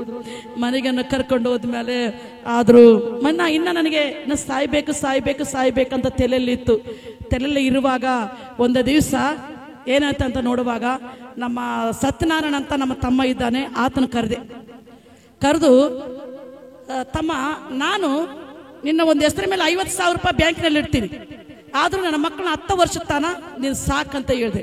ಅಂದ್ರೆ ನನ್ನ ಆ ತಲೆಯಲ್ಲಿ ಆಲೋಚನೆ ಏನಿತ್ತಂದ್ರೆ, ನನ್ನ ಮಕ್ಕಳಿಗೆ ಯಾರಿಗನ್ನ ಒಪ್ಪಿಸಿ ನಾನು ಆತ ಹತ್ರ ಹೋಗ್ಬೇಕು, ನಾನು ಸಾಯ್ಬೇಕಂತ ಇದು ಉದ್ದೇಶ ಇತ್ತು. ಆದರೂ ಆತನಿಗೆ ಹೇಳಿದೆ, ನಾನು 50,000 ನನ್ನ ಹೆಸರ ಮೇಲೆ ಬ್ಯಾಂಕ್ನಲ್ಲಿ ಇಡ್ತೀನಿ, ನನ್ನ ಮಕ್ಕಳನ್ನ 10 ವರ್ಷ ತನಕ ಸಾಕಂದ್ರೆ ಆತನ ಹೇಳಿದ್ರು, 50,000 ಅಲ್ಲ, 1,00,000 ರೂಪಾಯಿ ಬ್ಯಾಂಕ್ನಲ್ಲಿ ನನ್ನ ಹೆಸರು ಇಟ್ಟರು ಕೂಡ ನಿನ್ನ ಮಕ್ಕಳು ನಾನು ಸಾಕಾಗಿಲ್ಲ. ನಿನ್ನ ಹೆಸರು ಹೇಳ್ತಾರಲ್ಲಕ್ಕ, ನಮ್ಮ ಹೆಸರು ಹೇಳಂಗಿಲ್ಲ ಆತನಂದು. ಇನ್ನು ಮನಸ್ಸಿಗೆ ನನಗೆ ನೋವಾಯಿತು. ಇನ್ನಾದ್ಮೇಲೆ ಅಲ್ಲಿಗೆ ಎಷ್ಟು ತಿಂಗಳಾಯ್ತು ಅಂದರೆ 5 ತಿಂಗಳಾಯ್ತು. ನಮ್ಮ ಯಜಮಾನರು ಸರಿ ಹೋಗಿ 5 ತಿಂಗಳಾದ್ಮೇಲೆ ನಮ್ಮ ಕುಲದವ್ರು ಎಲ್ಲರೂ ಹೇಳ್ತಾ ಇದ್ರು, ಏನು ಹೇಳ್ತಾ ಇದ್ದಾರೆ, ಇದೇ ರೀತಿ ಹಿಂಗೆ ಇರಬಾರ್ದು, ಪದ್ಧತಿ ಪ್ರಕಾರ ನೇಮದ ಪ್ರಕಾರ ತವ್ರ ಮನೆಗೆ ಹೋಗಿ ಸೀರೆ ಮಾಡ್ಕೊಂಡು ಬಾವಾಗು ಅಂತ ಅನೇಕ ಜನರು ಹೇಳಿದರು. ಹೇಳುವಾಗ ಅವರು ಕರೆಯಕ್ಕೆ ಬರ್ತಾ ಇಲ್ಲ, ಅವ್ರು ಕರಿತಾ ಇಲ್ಲ, ಆದ್ರೆ ನೀನನ್ನ ಹೋಗಿ ಅಲ್ಲಿ ಬಟ್ಟೆ ಮಾಡ್ಕೊಂಡು ಬಾವಾಗು ಅಂತ ಹೇಳುವಾಗ ನಾನು ಏನು ಮಾಡಿದೆ ಅಂದರೆ, ಹಿರಿಯರ ಮಾತು ಕೇಳಬೇಕು ಅಂದ್ರೆ ದೈವದವ್ರ ಮಾತು ಕೇಳಬೇಕಂತ ಚಿಕ್ಕ ಮಕ್ಕಳು ಬಾಣ್ತಿ ನಾನು ಅಲ್ಲಿಗೆ ಇಟ್ಟು ಅಂದರೆ, ಆದರೂ 3 ತಿಂಗಳ ಬಾಣ್ತಿ, ಖುಷಿಗೆ ಬಾಣ್ತಿ, ಆ ಬಾಣ್ತಿನ ಕಟ್ಕೊಂಡು, ಆ ಖುಷಿನ ಕಟ್ಕೊಂಡು, ಮಧ್ಯ ಖುಷಿನ ಕಟ್ಕೊಂಡು 5 ಜನರ ಮಕ್ಕಳು ಚಿಕ್ಕ ಕರ್ಕೊಂಡು ತವ್ರ ಮನೆಗೆ ಹೋದೆ. ತವ್ರ ಮನೆಗೆ ಎದಕ್ಕೆ ಹೋಗ್ತಾರೆ, ನಾನಲ್ಲಿ ಅವ್ರ ಮೇಲೆ ಅವರಿಗೆ ಭಾರ ಹಾಕಿ ನಾನು ಸಾಕ್ಬೇಕಂತ ಅವ್ರ ಹತ್ರ ಹೋಗಿಲ್ಲ. ದೈವದವರು ಈ ರೀತಿಯಾಗಿ ಹತ್ತಿ ಹೊಡ್ಕೊಂತದ, ಅವ್ರ ಹತ್ರ ಹೋಗಿ ಒಳ್ಳೇದು ಕೆಟ್ಟದ ಮಾಡ್ಕೊಂಡು ಬಾ, ಅವ್ರಂತ ಕರೆಗೆ ಬಂದಿಲ್ಲ, ನೀನಾದರೂ ಹೋಗು ಅಂತ ಹೇಳುವಾಗ ಈ ವಿಷಯಕ್ಕಾಗಿ ನಾನು ಹೋದೆ. ಚಿಕ್ಕ ಮಕ್ಕಳು ರಾತ್ರಿ ಬಸ್ನಲ್ಲಿ ಹಾಕ್ಕೊಂಡು ಹೋದ್ಮೇಲೆ ಏನು ಅಲ್ಲಿಗೆ 4 ದಿವಸ ಆಯ್ತು. ತವ್ರ ಮನೆಗೆ ಹೋದೆ. ಅಲ್ಲಿಗೆ ಅವರು ಏನು ಮಾಡ್ದಂತ ನೋಡುವಾಗ ಆ ಒಂದು ಸಮಯದಲ್ಲಿ ಒಂದು ದಿವಸ ನಮ್ಮಣ್ಣ ಹೇಳಿದನು, ಹೆಂಗೈದ ನೋಡಿ ನಿನ್ನ ಮಕ್ಕಳು ಅಂತ ಹೇಳಿದ್ರು. ನಾನು ಒಂದು ಮಾತು ಹೇಳಿದೆ, ಅಣ್ಣ, ತಂದೆ ಇಲ್ಲದ ಮಕ್ಕಳು ಇನ್ನು ಹೆಂಗಿರ್ತಾರಣ್ಣ, ಹಂಗಿಲ್ದ ಇನ್ನು ಹೆಂಗಿರ್ತಾರೆ ತಂದೆ ಇಲ್ಲದ ಮಕ್ಕಳು ಅಂತ ಹೇಳಿದೆ. ಹೇಳುವಾಗ ಅದು ನನಗೆ ಆ ಮಾತು ನನಗೆ ಮನಸ್ಸು ಭಾಳ ಪೆಟ್ಟಾಗಿಬಿಡ್ತು. ಹಾಗೆ ಅದರಲ್ಲೇ ಕೊರಗ್ತಾ ಇದ್ದೆ. ಆದರೂ ಒಂದು ದಿವಸ ಈ ಕೂಸು ಇಲ್ಲಿ ಟೇಜನ್ನ ಕೂಸು ಅಣ್ಣನಿದ್ರು, ಇನ್ನೊಂದು ಕೂಸು ಪರ್ಸನ್ ಅಂತ ಅವರು ಒಂದು ದಿವಸ ಅಳ್ತಾ ಇದ್ರು. ನಾಲ್ಕು ಆಕಲೆ ತಿಂದು ಅಂತ ಅಳುವಾಗ ಒಬ್ಬ ತಾಯಿಗೆ ಹೋಗಿ ನನಗೆ ಕೇಳಿದೆ, ಅಮ್ಮ ಯಮ್ಮನ ಮುದ್ದಾಗಿದ್ದ ಉಂಟೆ ಬಿಟ್ಟುತ್ತಾನೆ ಬಿರಲ್ಲ ಹಾಕಲ್ಕೊಂಡ್ರು ಅಂತ ಏನೇನಿದ್ರು ಕೊಡಮ್ಮ, ನನ್ನ ಮಕ್ಕಳು ಹಸ್ಕೊಂಡ್ರು ಅಂತ ಹೇಳುವಾಗ ಆಕೆ ಹೇಳಿದ್ರು, ಎಲ್ಲಿಂದ ತರಬೇಕಮ್ಮ, ಇನ್ನು ಮಾಡಿಲ್ಲ ಅಂತ ಹೇಳಿದ್ರು. ಇನ್ನು ಮನಸ್ಸಿಗೆ ಭಾಳ ನೋವಾಯಿತು. ಇನ್ನು ನೋವು ಆದಮೇಲೆ ಇಲ್ಲಿ ಇರಬಾರ್ದು ಅಂತ ಗೋಳಾಡ್ತಾ ಇದ್ದೆ. ಆತನಿಗೆ ಎಲ್ಲ ನಾನು ಅಳೋದು ಮಾಡೋದಿಲ್ಲ, ಆತನಿಗೆ ಅರ್ಥ ಆಗ್ತದೆ. 12 ವರ್ಷ ಖುಷಿ ಎಲ್ಲಗ ಅರ್ಥ ಆಗ್ತದ. ಆತನ ಒಂದು ಮಾತು ಹೇಳಿ ಏನು ಹೇಳಿದ್ರು ಅಂದರೆ, ಅಮ್ಮ ನಾವು ಇಲ್ಲಿರೋದು ಬೇಡ, ಹೋಗೋಣ ನಡಿ, ನಮ್ಮ ತಂದೆ ಮನೆಗೆ ನಾವು ಹೋಗೋಣ ನಡಿ ಅಂತ ಜಾನ್ ಪಾಟ್ರಿ ಹೇಳಿದ್ರು. ಹೇಳುವಾಗ ಆದರೂ ರಾತ್ರಿಯಲ್ಲಿ ಹೆಂಗೆ ಹೋಗ್ಬೇಕು, ಈ ಚಿಕ್ಕ ಮಕ್ಕಳು ಕಟ್ಕೊಂಡು ಆ ದೇಶ ಬಿಟ್ಟು ನಾನು ಈ ದೇಶಕ್ಕೆ ಹೆಂಗೆ ಬರಬೇಕು, ಹೆಂಗೆ ಹೋಗ್ಬೇಕು. ಆದರೂ ಅದೇ ರೀತಿಯಾಗಿ ಇವತ್ತು ರಾತ್ರಿ ಕಾಲ ಕಳೆದು ಮುಂಜಾನೆ ಹೋಗ್ಬೇಕಂತ ಅದೇ ಅಣ್ಣನ ಮನೆ ಮುಂದೆ ನಾನು ರಾತ್ರಿ ಬೆಳಿಗ್ಗೆ ಹಿಂಗೆ ಬಾಗಲ ಬೆಳಗ್ಗೆ ಒಂದು ಗೋಣಿ ಚೀಲ ಹಾಕ್ಕೊಂಡು ನನ್ನ ಮಕ್ಕಳೆಲ್ಲರನ್ನ ಮಲಗಿಸಿ ಅವ್ರು ಊಟ ಮಾಡಂತ ಹೇಳಿದ್ರು. ನನಗೆ ಊಟ ಹೋಗಂಗಿಲ್ರಿ, ಬೇಡ, ನನ್ನ ಮಕ್ಕಳು ಊಟ ಮಾಡಿದ್ರೆ ಸಾಕಂತ ನನ್ನ ಶರೀರನ 7-6 ಜನರ ಮಕ್ಕಳ ಮೇಲೆ ಈ ರೀತಿಯಾಗಿ ಬಚ್ಚಿ ರಾತ್ರಿ ಕಾಲ ಕಳೆದು, ಅವತ್ತು ರಾತ್ರಿ ಮಕ್ಕಳಿಗೆಲ್ಲ ಕಾಲ ಕಳೆದು ಮುಂಜಾನೆ ಹೇಳಿದೆ ನಾನು, ಅಣ್ಣ ನಮ್ಮೂರಿಗೆ ನಾನು ಹೋಗ್ತೀನಿ, ಗಂಡನ ಮನೆಗೆ ನಾನು ಹೋಗ್ತೀನಿ ಅನ್ನುವಾಗ ಆತನ ಹೇಳಿದನು. ಮತ್ತು ಯಾವಾಗ ಬರ್ತೀಯಮ್ಮ ಅಂತ ಹೇಳಿದೆ. ನಾನು ಹೇಳಿದೆ, ನೋಡೋಣ ಸತ್ಯ ಹೇಳ್ತೀನಿ, ನಾನು ಸತ್ತು ಎಲುಬು ಕೂಡ ನಿನ್ನ ಮನೆಗೆ ಬರ್ತಾ ಇಲ್ಲಣ್ಣ, ನಾನು ಬರೋಂಗಿಲ್ಲ, ಲಾಸ್ಟ್ ಇನ್ನು ಆಯ್ತಣ್ಣ, ನಾನು ಬರ್ತಾ ಇಲ್ಲಣ್ಣ, ಯಾವಾಗ ನನ್ನ ಮಕ್ಕಳು ದೊಡ್ಡವು ಆಗ್ತಾವಲ್ಲ ಆವಾಗ ನಿನ್ನ ಮನೆಗೆ ಬರ್ತೀನಿ, ಅಲ್ಲಿವರೆಗೆ ನಾನು ಬರ್ತಾ ಇಲ್ಲಣ್ಣ ಅಂತ ಹೇಳಿದೆ. ಹೇಳುವಾಗ ಆದರೂ ಆತನ ಏನು ಅನ್ನಲಿಲ್ಲ. ಒಂದು ವೇಳೆ ಅವ್ರ ತಲೆಯಲ್ಲಿ ಆಲೋಚನೆ, ಮೂಢನಂಬಿಕೆ ಇವರಿಗೆ ನಾವು ಏನೋ ಬಟ್ಟೆ ಮಾಡಿ ಇವ್ರಿಗೆ ಏನೋ ಒಳ್ಳೇದು ಕೆಟ್ಟದ್ದು ಮಾಡಿದ್ರೆ ಆ ದೆವ್ವ ಅವ್ರ ಬಲ್ಲಿರೋ ದೆವ್ವ ನಮಗೆ ಹಿಡ್ಕೊಂತದೇನೋ, ನಮಗೆ ಶೋಧನೆ ಮಾಡ್ತದಂತ ಇದು ಒಂದು ನಂಬಿಕೆ ಅವ್ರ ಹತ್ರ ಇತ್ತು. ಆ ರೀತಿಯನ್ನು ಆಗುವಾಗ ಆದರೂ ನಾನೇನು ಮಾಡಿದೆ ಅಂದರೆ ಅಲ್ಲಿಗೆ ಬಸ್ ಸ್ಟ್ಯಾಂಡಲ್ಲಿ ಕುಂತ್ಕೊಂಡೆ. ಈ ಮಕ್ಕಳೆಲ್ಲ ಕರ್ಕೊಂಡು ಹಳ್ಳಿ ಬಸ್ ಸ್ಟ್ಯಾಂಡ್, ಅದು ಸಣ್ಣ ಬಸ್ ಸ್ಟ್ಯಾಂಡ್ ಕೂಡ ಗುಳೋ ಅಂತ ಅಳ್ತಾ ಇದೆ. ಗುಳೋ ಅಂತ ಅಳುವಾಗ ಅಲ್ಲಿ ಮಕ್ಕಳೆಲ್ಲ ಸೇರಿಸ್ಕೊಂಡು ನನಗೆ ಬಳಗ ನೋಡಿದ್ರೆ ಸತ್ತಂತ ಹೇಳ್ತೀನಿ ರೀ. ತವ್ರ ಮನೆ ಕಡೆಯಿಂದ ಬಳಗ ತಲೆ ಕೂದಲಷ್ಟು ಇದೆ, ಗಂಡನ ಮನೆ ಕಡೆಯಿಂದ ಬಳಗ ತಲೆ ಕೂದಲಷ್ಟು ಇದೆ. ಆ ಬಸ್ ಸ್ಟ್ಯಾಂಡದಲ್ಲಿ ಗುಳೋ ಅಂತ ಮಕ್ಕಳು, ಎಲ್ಲ ಮಕ್ಕಳು ಅಳ್ತಾ ಇದ್ದಾರೆ.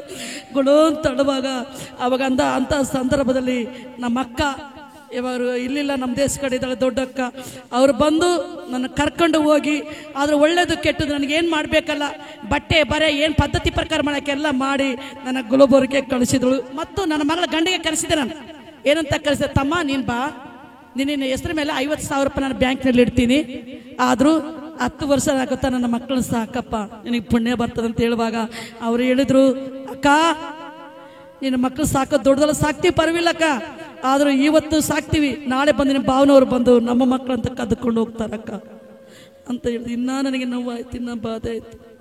ಅವೆರಡು ಬಾಧೆಗಳು ಭಾಳ ತುಂಬ್ಕೊಂಡು ಬಿಟ್ಟೆ. ಮನೆ ಹೊರಗೆ ಹೋದ್ರೆ ರಂಡಮಣ ಮಕ್ಕನ ಜೋಡುಗುಡ್ದು ವ್ಯಾಪಾರಂಗಾದಂತ ಹೇಳ್ತಾ ಇದ್ರು. ಅಂದ್ರೆ ಇವರು ಇದೇ ಮಕ್ಕ ನೋಡಬಾರ್ದು, ಇದೇ ಮಕ್ಕ ನೋಡಿದ್ರೆ ನಮ್ಮ ಬಿಸ್ನೆಸ್ ಆಗಂಗಿಲ್ಲ ಅಂತ ಕೆಲವು ಜನ ಮಕ್ಕ ನೋಡಿ ಉಗಿಳಿದವ್ರು ಕೂಡ ಭಾಳ ಜನ ಇದ್ದಾರೆ. ಭಾಳ ಪರಿಸ್ಥಿತಿ ಗಂಭೀರ ಆಯ್ತು. ಆತ ನೋಡಿದ್ರೆ ಆ ರೀತಿ ಹೇಳಿದ್ರು. ಈತನಿಗೆ 50,000 ಬ್ಯಾಂಕ್ನಲ್ಲಿ ಇಡ್ತಾನೆ ಅಂದ್ರೆ ಈತನು ಸಾಕಕ್ಕೆ ರೆಡಿ ಇಲ್ಲ, ಈತನಿಗೆ 50,000 ಬ್ಯಾಂಕ್ನಲ್ಲಿ ಇಡ್ತಾನೆ ಅಂದ್ರೆ ಈತನ ಕೂಡ ಸಾಕಕ್ಕೆ ರೆಡಿ ಇಲ್ಲ. ನಾನೇನು ಮಾಡಬೇಕು ಒಂದೇ ದಾರಿ ಗೊತ್ತಾಯ್ತು ನನಗೆ. ಆಲೋಚನೆ ಮಾಡಿದ್ರೆ ಏನು ಮಾಡ್ಬೇಕಂತ ಒಂದೇ ದಾರಿ ಗೊತ್ತಾಯ್ತು. ಏನು ಬೇಡ, ನನ್ನ ಮಕ್ಕಳು ಇನ್ನೊಬ್ರಿಗೆ ಯಾಕೆ ಭಾರ ಆಗಬೇಕು, ಇನ್ನೊಬ್ಬರ ಮೇಲೆ ಯಾಕೆ ನಾನು ಹಾಕಬೇಕು, ನನ್ನ ಮಕ್ಕಳು ನನ್ನ ಜೊತೆ ಬರಬೇಕಂತ ಶನಿವಾರ ದಿನ ಮಾರ್ಕೆಟ್ಗೆ ಹೋದ್ರೆ, ಮಾರ್ಕೆಟ್ಗೆ ಹೋಗಿ ಏನಿಗೆ ಇಡ್ತಾರೆ ನೋಡ್ರಿ, ಎಣ್ಣೆಲಿ ಏನು ಸಾಯ್ಬೇಕಂತ ಇಡ್ತಾರಲ್ಲ ಅದು ತಗೊಂಡು ಬಂದೆ. ಅದು ತಗೊಂಡು ಬಂದು ನಾನು ಊಟದಲ್ಲಿ ಹಾಕಿ ನಾನು ನನ್ನ ಮಕ್ಕಳು ಅವತ್ತು ಸಾಯ್ಬೇಕು ಅಂತ ಪರಿಸ್ಥಿತಿಯಲ್ಲಿ ಯಾರಿಗೆ ಗೊತ್ತಿಲ್ಲದೆ ನಾವು ಸಾಯ್ಬೇಕು. ಯಾರಿಗೆ ಯಾಕೆ ಹೇಳ್ಬೇಕು, ಯಾರಿಗೆ ಹೇಳಿದ್ರು ಕೂಡ ಅವ್ರ ಮನಸ್ಸು ಬೇಜಾರು ಮಾಡ್ಕೊತಾರೆ. ಯಾಕೆ ಹೇಳ್ಬೇಕು, ನಾನು ಸತ್ತ ಮೇಲೆ, ನಾನು ನನ್ನ ಮಕ್ಕಳು ಸತ್ತ ಮೇಲೆ ಅವ್ರು ಬಂದು ನೋಡಬೇಕು, ಅಲ್ಲಿವರೆಗೆ ಯಾರಿಗೆ ಹೇಳ್ಬೇಡ ಅಂತ ಹೇಳ್ಬಾರ್ದು ಅಂತ ನನ್ನ ತಲೆಯಲ್ಲಿ ಇತ್ತು. ತಲೆಯಲ್ಲಿ ಇದ್ದ ಮೇಲೆ ಏನು ಅದು ಎಲ್ಲ ಮಾರ್ಕೆಟ್ಗೆ ಹೋಗಿ ಏನು ಇಡೋದು ಒಂದು ದವನ ತೊಗೊಂಡು ಬಂದು ಊಟದಲ್ಲಿ ಹಾಕಿ ಅಡುಗೆ ಮಾಡಿದೆ. ಅವತ್ತು ಸಾಯ್ಬೇಕಂತ ನಾನು ನನ್ನ ಮಕ್ಕಳು ಸಾಯ್ಬೇಕಂತ ಪ್ರಯತ್ನ ಮಾಡಿದ್ವಿ. ಅಷ್ಟರೊಳಗೆ ದೇವ್ರ ಸಂಕಲ್ಪ ಏನೋ, ದೇವ್ರ ಉದ್ದೇಶ ಏನೋ, ನಮ್ಮ ನಾದ್ನಿ ಬಂದ್ಲು. ನಮ್ಮ ಮನೆಗೆ ಸಾಲಮ್ಮ ಅಂತ ಅವ್ರು ನನ್ನ ಮನೆಗೆ ಬಂದರು. ಬಂದಮೇಲೆ ಅವ್ರು ಹೇಳಿದ್ರು, ಏನು ಹೇಳಿದ್ರು ಅಂದರೆ, ಏನೋ ಒಂದು ಥರ ಇದ್ದೀನಿ ನೀನು, ಇವತ್ತೇನೋ ನಿನ್ನ ಪ್ರಾಣಕ್ಕೆ ಏನೋ ಮಾಡ್ಕೊಂಡಪ್ಪಲೇ ನಾನು ಕಾಣಿಸ್ತಾ ಇದೆ ಅಂತ ಹೇಳಿದ್ರು. ಅಂದರೆ ನಾನು ಯಾರಿಗೆ ಹೇಳ್ಬೇಕಂತ ಒಟ್ಟಾಗಿತ್ತು, ಆದರೆ ದುಃಖ ತಡಲಿಲ್ಲ, ಬಿಡೋ ಅಂತ ನಾನು ಅಳ್ತಾ ಇದ್ದೆ.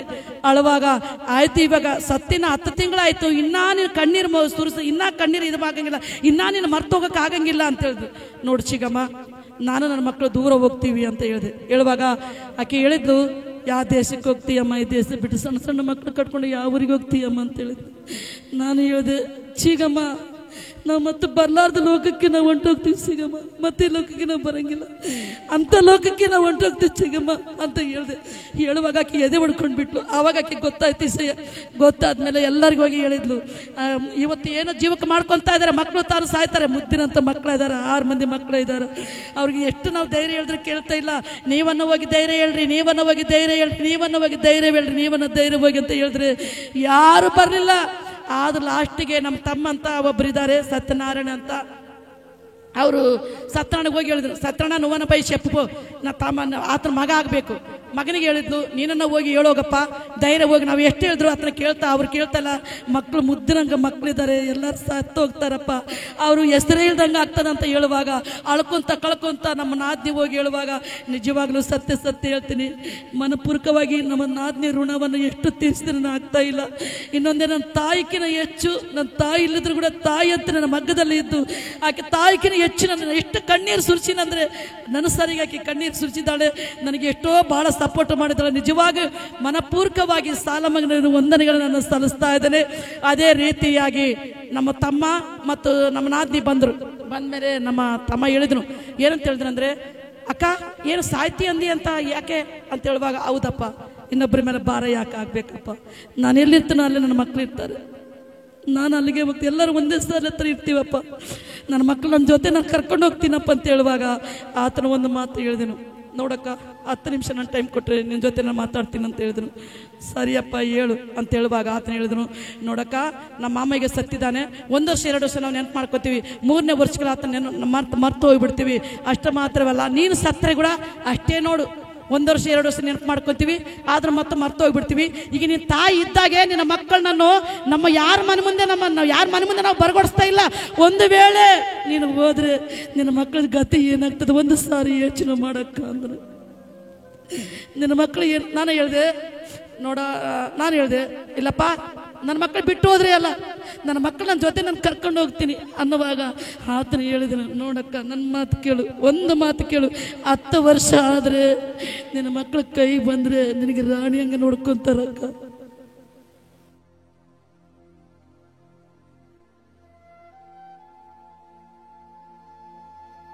ನಿನದೇ ಒಂದು ದೊಡ್ಡ ಸಂತಾನ ಆಗ್ತದಕ್ಕ ಅಂತ ಆತನ ಹೇಳಿದ್ರು.